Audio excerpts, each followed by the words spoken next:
Ndombe province écologique, Mai Ndombe terre d'opportunité, province Oyo et Tondisami na ba biodiversité. Wana tomoni tozana ba mai na biso bibale zalia minene, tomoni ba zamba, tozana mbisi, tozana nyama. Eza province moko Oyo Nzambe apambola na ba potentialité ebele malgré tozana nous na makambo ebele Oyo tosengeli kobomisa na province na biso. Bande ko balandi partout bozali kolanda biso to pesi bino mbote to pesi bino merci pour faire toujours confiance na émission to lobela Mai Ndombe biso tozali wana kaka pona kolobela mai manso to mazali koleka na province na biso souci na biso ezalaka to mona province na biso ezala malamu partout bana ya Mai Ndombe bazala malamu tozwa ba infrastructure ya malamu surtout ya onde ezali kosala passe na province na biso soki kimia eza na province na biso te bana ya Mai Ndombe bazali malamu te émission to lobela Mai Ndombe ekotika musala ya koloba te po tozali wana kaka pona kolobela mai manso to mazali koleka na province na biso bande ko balandi na 4 émission ya lelo nazanga moko na plateau te naza accompagné na oyo to bengaka président Diombembe to misana ko benga président en tout cas bana ya Mai Ndombe moko abosani ete na ko présenter ete kasi déjà to yebi azape déjà habitué ya plateau na biso ya émission to lobela Mai Ndombe mbote président mbote maman Regina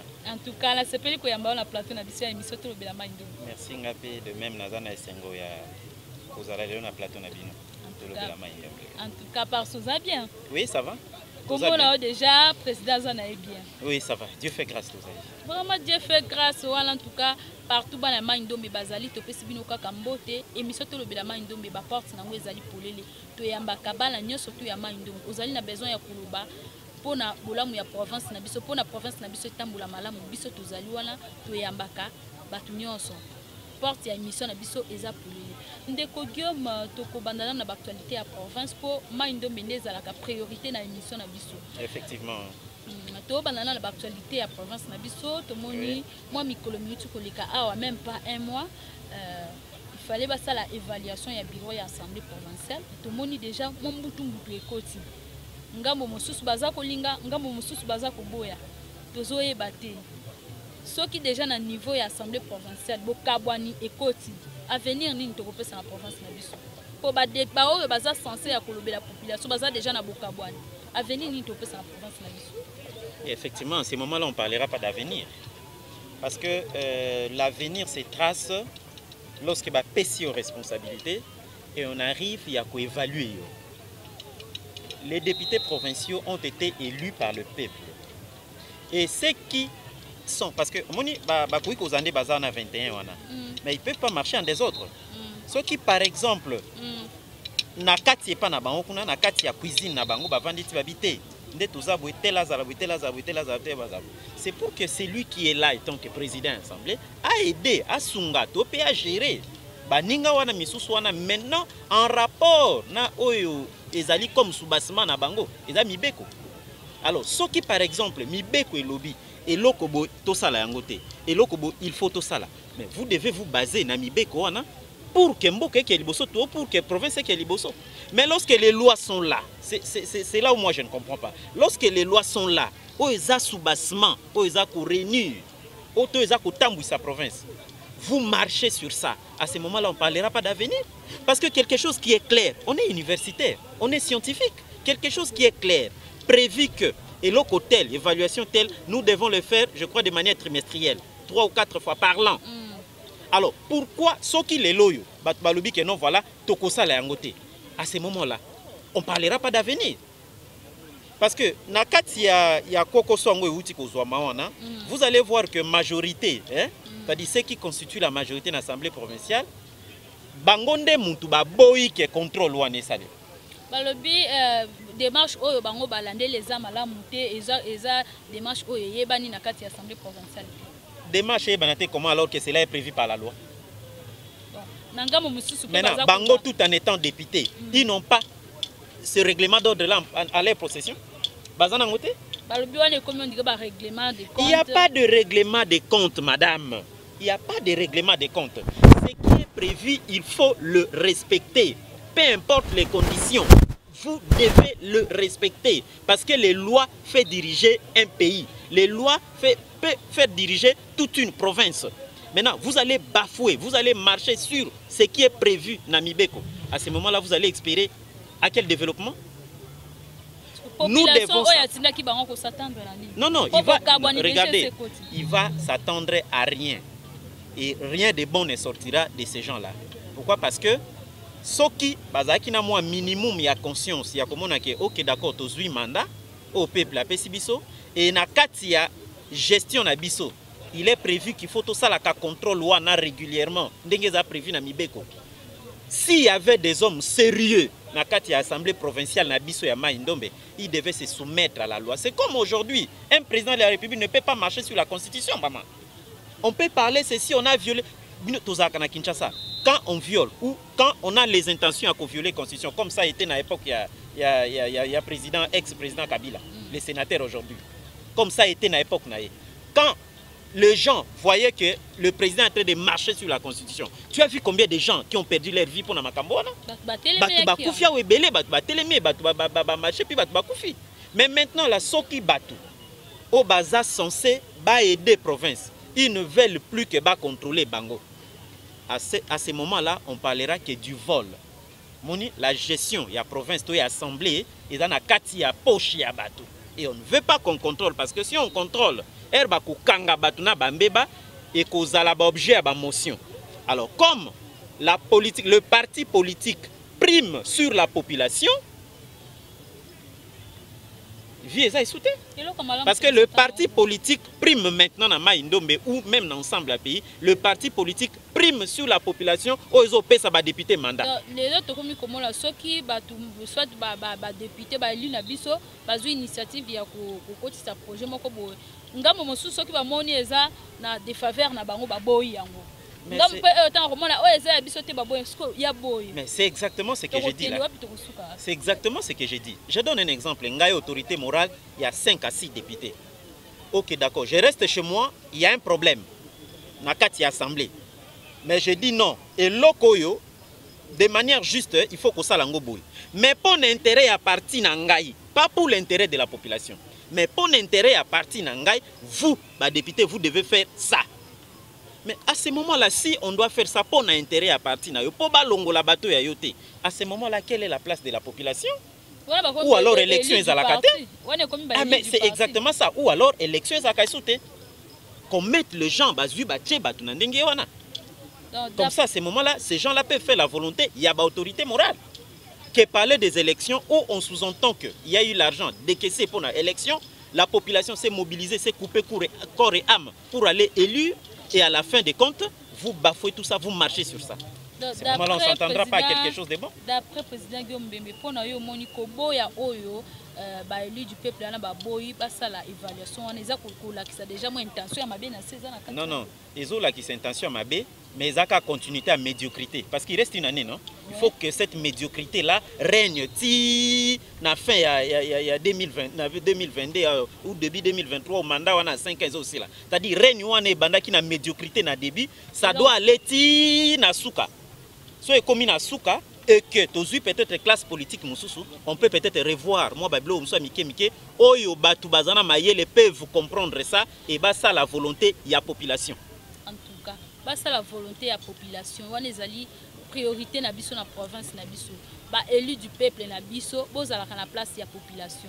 Tant autotine d'Arabino, qu'on a parlement, et ça, dès que pour bosser la autorité morale, top bas clivage politique na bino. Et ça, pour bosser la population. Intérêt à la population, il faut la primer. Mais la main Ndombe toza koyeba te to kokende wapi to kosuka wapi. Regardez. Toza kotela bino me tokoloba kaka. Maman Regina. Moni province ya main Ndombe. Eza parmi les jeunes provinces. Eza province à RDC ezui, eza province à Sika. Alors province oyo eza ya Sika. Et bongaka te ke mandat liboso yo main Ndombe komi province pardon et banda kaka na médiocrité. C'est ça exactement. Maintenant, province c'est bandit, na débit kabo 5 ans ya liboso, médiocrité sur médiocrité. À ce moment-là, nous allons nous attendre à quoi? Ceux qui sont là, bazo la kisaba, oh bazo ya nzelani. Il y a mouyibi, il y a corruption. Là, ça ne va pas. Espérons que bao bakoya bako changer. Espérons. Bon to lobani, to kolobaka espérons pour tozana. Et là, comme nous sommes yango tour ezo senga vraiment ba candidat oyo baza compétent population azala vigilant population na biso ya Mai Ndombe faut ezala vigilant na ba candidat oyo bakoya po tolingi ba candidat oyo bako apporter un plus na province na biso. Maman, ezaka problème la population té, hein, qu'on revienne un peu sur cet aspect là. Au moni population ya province ya Mai Ndombe. Là, je prends beaucoup plus territoire à Koutou, là où je suis fréquent, hein, je suis de temps en temps. Population est à moi ignorant dans ma camouébélé. C'est ça, ils ont une sensibilisation. Population est à ignorant. Alors, dans l'ignorance, il y a population. Regardez ce qui se passe. Population habitation à Mai Ndombe, sachant que elle est pauvre, cette population-là. Bazalaka. Lelo nga Guillaume na koza moi na Koutou. Ernaye, omoni baye belé, bayambi obake kotika yo. Lobby, quelqu'un d'autre va venir. Bayambi obake kotika. Parce que quand ils font tout ça là, ils s'attendent na soukanango, moi 2000, moi 1000 francs et kabwamawana. Mais maintenant, le problème qu'il y a là, c'est que la population est ignorante. Bateau bazako estimé bazaba candidat. Ils doivent rentrer de temps en temps pour sensibiliser la population sur le choix y a candidat. Ça c'est de 1. De 2, avant que tout comme les autorités, ce dont nous disons ici, autorité morale. Autorité morale. Bino bateau bozana ba parti. Bino bateau bozui chance ya kozana parti. To bozana bambongo bozui ba parti. Bosala kapé choix ya bateau bozo tinda ke pa population. Yo kozwa un malhonnête. Tu lui donnes de l'argent, il va là-bas. Le quoi population zana posa mbongo, bazui mbongo, ba voter. Et après tozo zonga kana makambo lo kwa oyo, mibeko ezali, mais les gens ne veulent pas le respecter. Vous voyez? C'est ça. Vous envoyez des malhonnêtes. Vous envoyez des voleurs. Devons-nous nous attendre dans la province Yandingiwana? Faites le choix. Mon niveau à classe exate. Même si la politique n'a pas de niveau. Mais mon a niveau té. Moi ma mike ayebi ko calculer té. Koko ma yebité. Koloba bien ayebité. Vous prenez ce genre de personnes, vous les envoyez comme candidats. Parce qu'il y a des ganga ayebi ko ça. Mais après biloko msusu peza pe na ba suppléant PP baza pe ko pesa biso pe pas suppléant comment na sens que mutu mususu akozwa atende ko na yeto pe atena eka mutu bon na ta ye poso ki ye na te na ebike na kozwa ni na malamu ekokoma kuna omona mutu wana akokumba makala mopepe bazokumba na kana. C'est ça, c'est ce que j'ai dit, c'est la médiocrité. Hein? Résumons ça sur la médiocrité. C'est ça. Hein? Parce qu'aujourd'hui, la politique, ce n'est pas seulement prendre ton frère, le mettre là, cousin ou oncle, je ne sais pas, non. La politique aussi, c'est de savoir faire les choix sur le meilleur. Quand tu fais les choix sur un meilleur, eh bien, il y a que à 100%, on a déjà 50%. Parce que tu vois, quand nous allons aux élections, hein, un candidat, quand il va aux élections, si c'est déjà que naza sérieux et la population a confiance en moi, pour l'autorité morale, c'est déjà un but. Hein? Je donne, moi, je vais ça un exemple. Prenez quelqu'un comme l'honorable Nkoso Kevani. Je le cite parce que Namona Kamakamboya Salaka. Prenez quelqu'un comme l'honorable Nkoso Kevani. Ok. Si aujourd'hui Nkoso Kevani dit que rien n'a parti Nanga, si moi je suis autorité morale, je dois être content. Je dois être content. Alors, Bilo Kwango Ndengiwana, Nabatu Yaboye, les autorités morales, donnez-lui la force, donnez-lui l'espace, donnez-lui la confiance. Yakosala. S'il a cette volonté-là, donnez-lui. Pessaye confiance. Pessaye Ndengi Yakosala pour que la population soit quand même quelque chose. En tout cas, merci beaucoup. Nous avons un dossier où on a vraiment Guillaume a se déchaîné pour les dossiers moko et ça là qui passe comme on a pour Kabouani DG quotidien à venir il y a province et ça sombre. Continuité à médiocrité. En tout cas. Oui. Tous les gens qui ont battu, Guillaume a lobby déjà nyonso. Guillaume sujet à mi balé exactement ni Seni déjà a lancé ma makambu ya ba enrôlement. Parmi les provinces où il y a pour ni Mai Ndombe pesa na kati. Totali déjà na l'élection passée tout le monde qui na Mai Ndombe bande kuna biso vraiment participation ezala ki mukie bande kuna biso ebele bazingi ko s'enrôler te balinga ko s'enrôler te amona ngo eza dérangement na kende bilanga langa te na kende ko s'enrôler to moni chef de l'état na rencontre na ba jeune après ça qui fait message de sensibilisation ba jeune ba kende ko s'enrôler belé. Alors message ni yo pesa la population na biso par rapport à enrôlement. Oui, par rapport à enrôlement, premièrement je tiens d'abord à remercier sincèrement le premier vice-président de la CENI. Hein, je tiens à le remercier. Je tiens à le remercier à la personne, il y a Papa Bienvenu Ilanga, là où il est. je vous salue et puis je tiens à vous remercier. Papa, bienvenue. Parce que il faut se dire que actuellement là, c'est un apolitique. Un apolitique, mais vous sentez, mon tout soit politicien, vous sentez cette envie-là, il y a politicien dans d'autres. Il fait, mais il le fait quand même. C'est-à-dire, sans on a politique, il y a un thème. Mais ce qui n'a pas chapeau pour nous remercier, c'est d'abord parce qu'il y a des enclavés. Côté bandai ko poser ba problème na ba enrôlement wa c'est ça exactement. Alors na monaki extrait on a cartographie et pas ndiko moko, je ne vais pas citer les noms ici. J'avais quand même eu à regarder vraiment sincèrement ce qui makambo et komami na kati ya cartographie wana eza respecté en tout cas la population il y a territoire ya Kutu, hein. Moi je prends plus territoire Kutu là où moi je suis, hein, parce que bamboka misusu wana eza ba territoire misusu na yebi yango penza te. Alors je prends plus territoire ya Kutu. Na moi bamboka mike nde na monaki cartographie wana nde bazali kotia ba centre wana. En tout cas papa bienvenue Langa, hein, excellence soki yango ekozala respecter ndenge wana. En tout cas coup de chapeau à vous. Vous êtes un ancien, en fait. Maintenant là on va vous appeler ancien élu parce que na mandat ngo yozo tia ba biloko wana yo kozala sous candidaté. Ya on azo benga ndenge wana, mais je tiens quand même à vous féliciter, réaliser en ndenge wana comme ça to zwa moi batebele, hein. Baya ko s'enrôler pour que tout matissa moi nini. Problème pesa na niveau ya population na biso. Oui. Ba koki ko tia na bango pe ba centre bon ebele ezali bat ba kene ko s'enrôler mais population na biso pe eza na bolimbu makasi côté na pona ko kene ko s'enrôler. Loko ba bossa na kayango wana. Vous savez là maintenant ça relève il y a ceux qui se disent politiques aujourd'hui. Hein? Les hommes, ceux qui se disent qu'ils sont politiques aujourd'hui ou ceux qui se disent qu'ils aiment la population à Maïndombe. Ceux qui sont politiciens, c'est le moment. Prends ton argent, hein.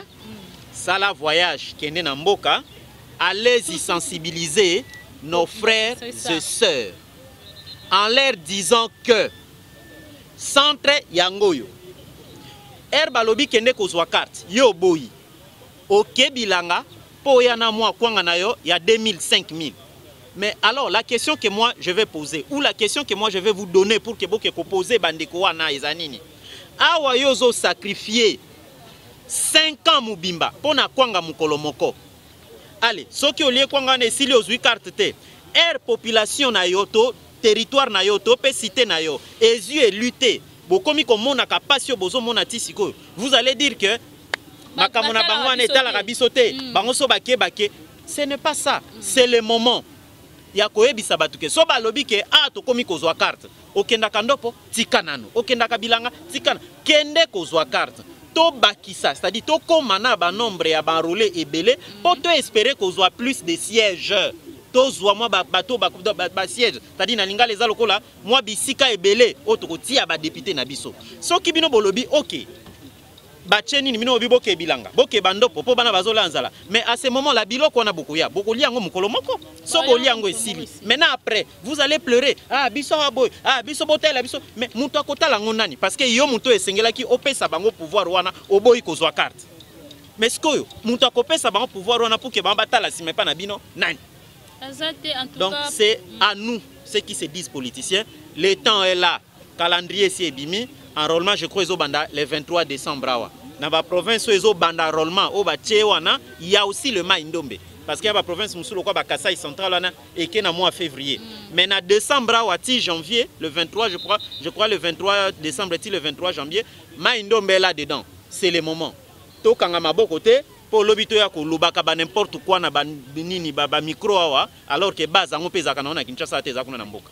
En tout cas, ba leader d'opinion, c'est le moment ya ko kende ko sensibiliser population na biso poto ebi population na biso ya Maïndombe baza na bolembu makasi pona mai matali enrôlement. Or que bazo bosana soki bosa enrôler te boko voter ndenge nini bo voter te boko zwa bato bakolobela bino te population na biso ya Maïndombe il faut ba s'enrôler massivement.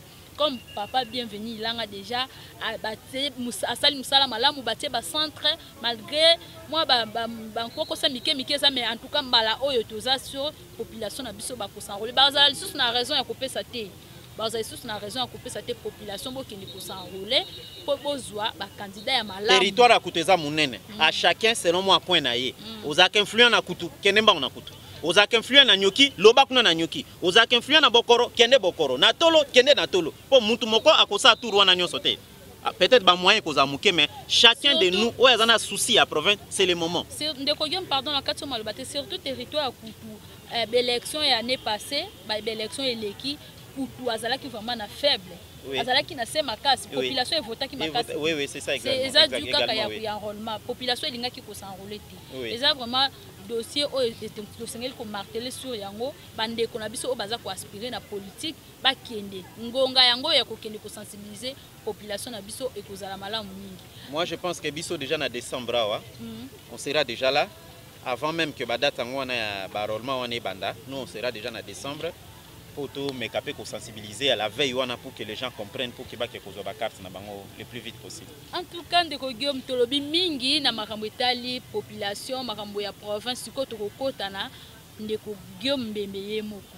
Ndeko Guillaume Mbembe toza batu toza komona pe eza na ba réseaux sociaux entre biso moi ko ima ezali yango na ndaki toza ba précision ba éclaircissement sur et pas na yo moko. Est-ce que ça a une différence entre Ndeko Guillaume Mbembe na groupe Mouyene? Pour ezoloba maman mingi Ndeko Guillaume Mbembe a commis ko politiser Mouyene.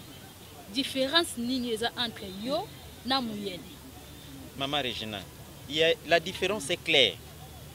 Les gens doivent s'habituer à ça et les gens doivent savoir définir les concepts politiques et apolitiques. C'est ça la différence.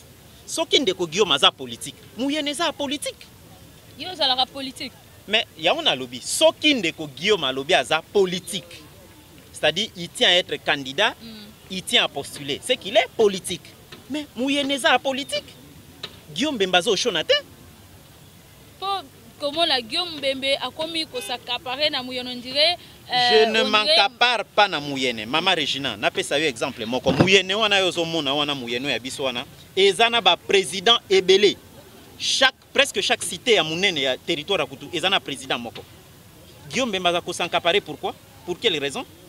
RACP non maman, to déformer ba langage té. ACP et Zouaka Mouyene beta na fikina. Est-ce que ça problème à Guillaume? Est-ce que Guillaume a eu ça Mouyene ko kende kuna te ponga na za na parti wana te?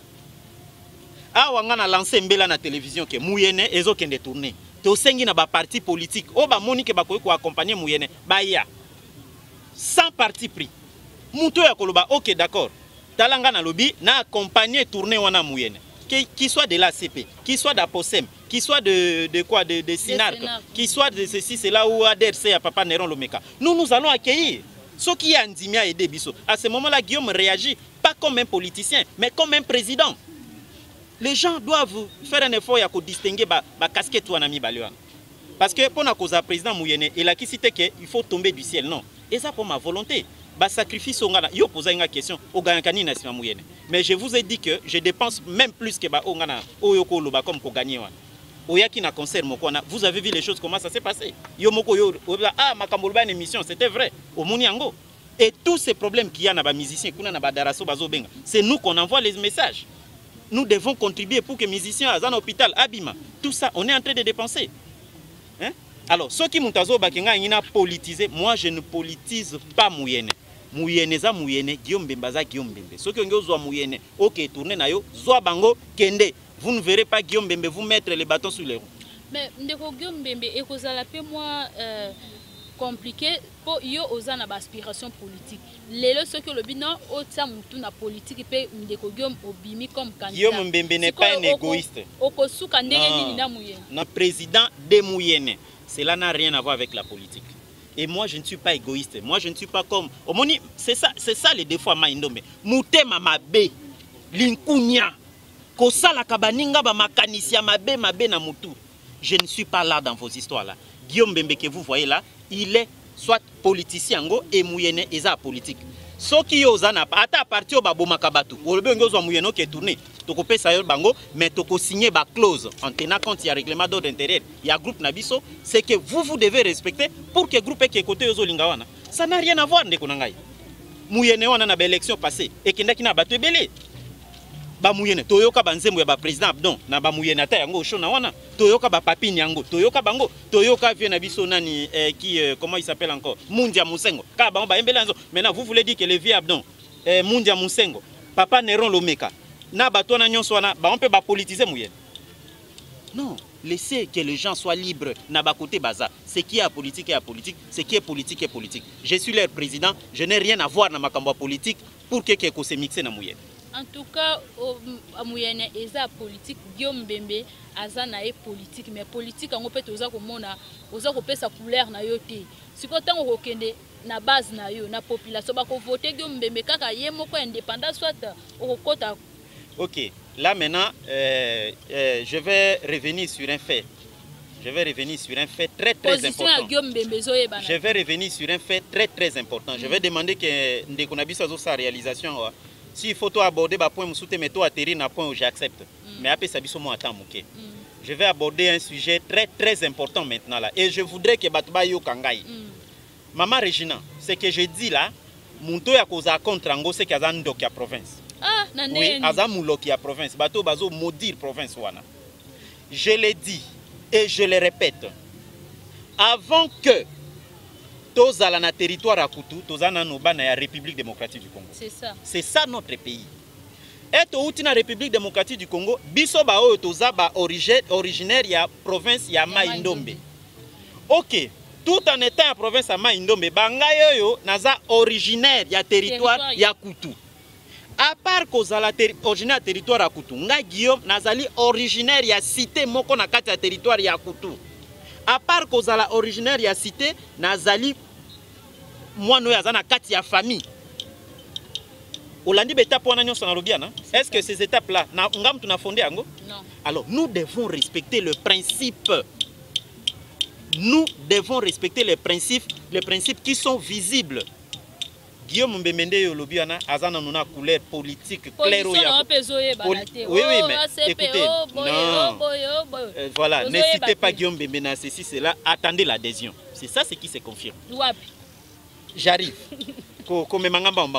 J'arrive. OK. Par là, je voudrais dire quoi?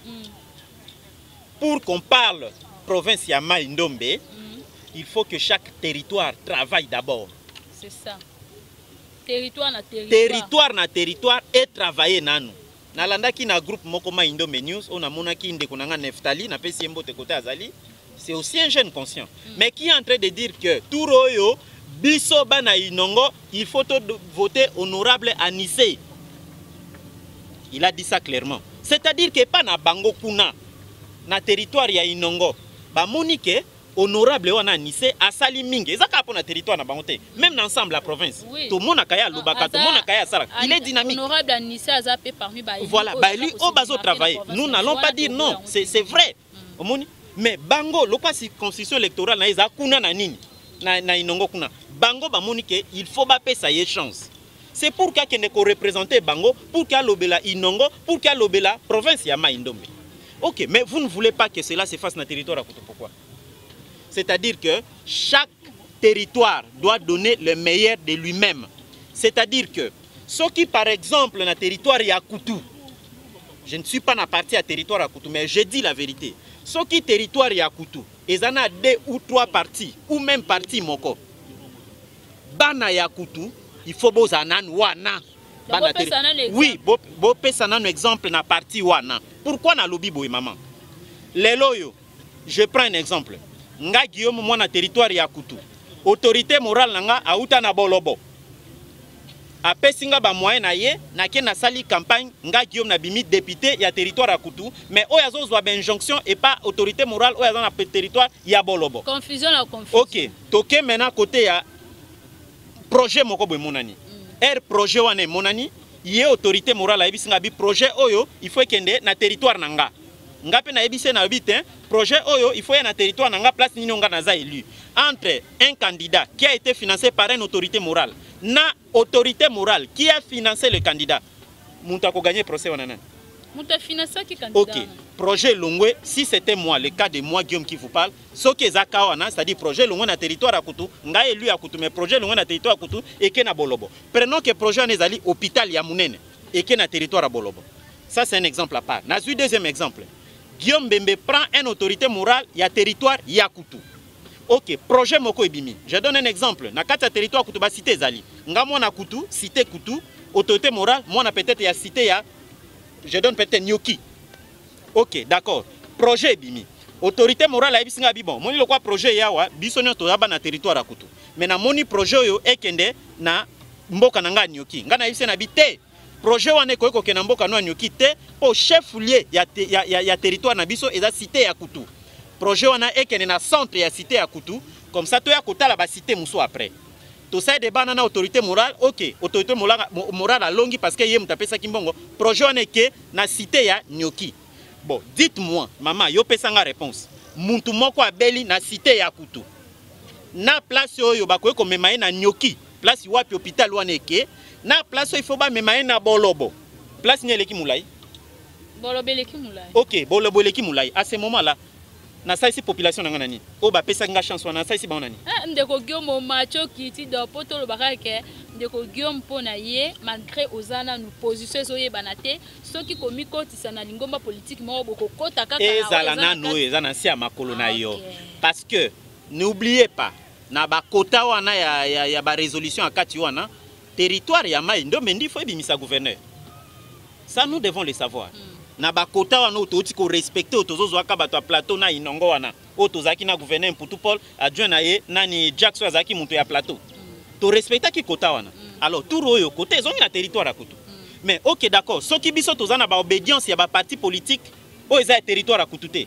Et que toye na conclave wana to constituer majorité moko wa ba na territoire akutu OK d'accord. Tozo ke kopesa mutu telle voix. Mais yo à l'interne, autorité morale le kwa za mo na territoire akutu ta biso te, il faut voter mutu mususu. Ozo ko sabiso na ba réunion wa e ko makuna na papier na biki candidat na bimi na musika. Bazo perdre. Population ko une territoire à Koutoundé perdre. Et ça pas gouverneur ba sénateur. Les loyaux, ceux qui par exemple ba député ya biso territoire à Koutou, ba za qui na conscience te le quoi ba honorable Nkosoke Vani le quoi ba Richard Nzaba wana. Ceux qui conscience les a quitté. Mais je pense que maintenant sénateur da sotonga to zo été. C'était difficile pour que sénateur allait.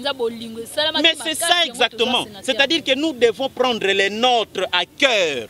Ceux qui bamba monaki OK d'accord to bimisa sénateur Dacio c'est parce que bataka kaza muntu na bango comment territoire munene le kwa kote koza 100 sénateurs to bimisa ne fils kata sénateur moko c'est ce que ils ont fait alors babilo ko ngwa ndenge on a si photo sala quand on a ba autorité morale mususu mais tozo boma territoire akutu pona ngai hein on parlera de la province de Mai-Ndombe si chaque territoire arrive à donner le meilleur de lui-même.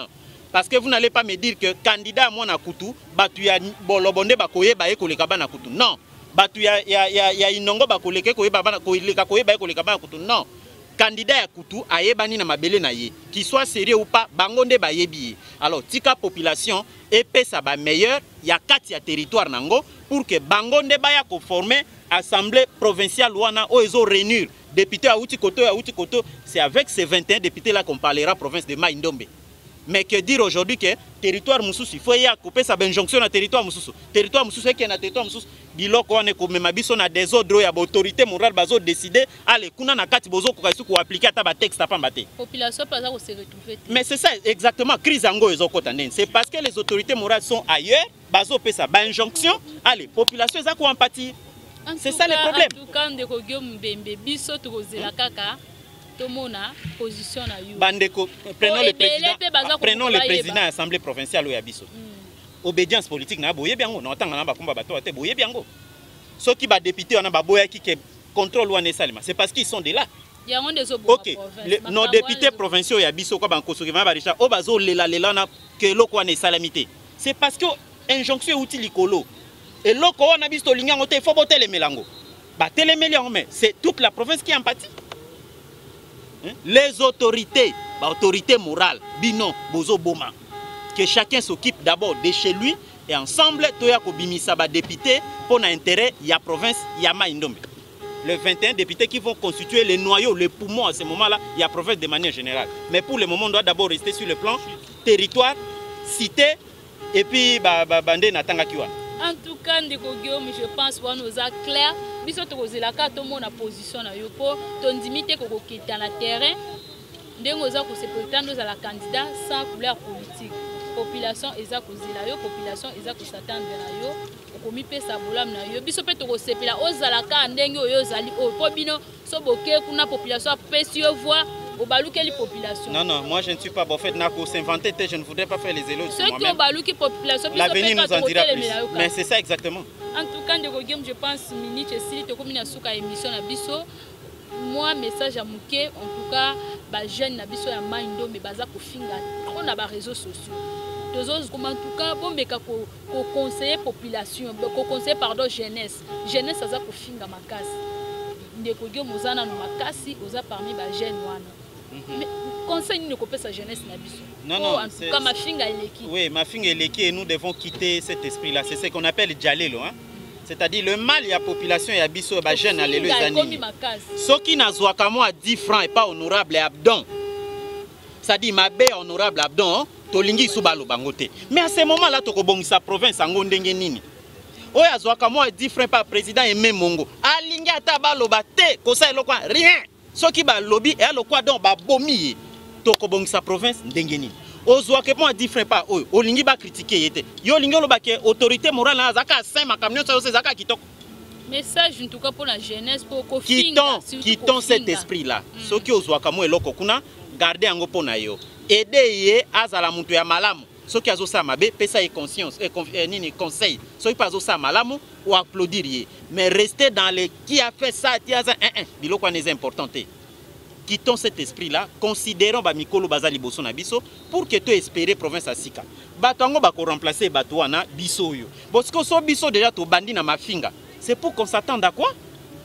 T'as dit to koza génération moko koza la plus pour la keba o bazasika. Parce que moi à l'époque na bango ba koka koza na ba guerre d'esprit mais zaki ya mafinga boité parce que le groupe kala ezaki te ya ba groupe WhatsApp ezaki te.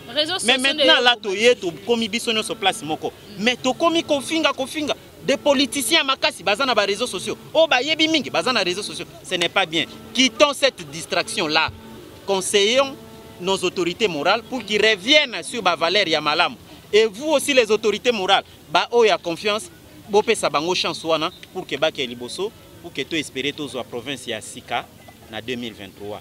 Ya bato bazana motema malamu, bato bazana volonté, ceux qui ont l'amour.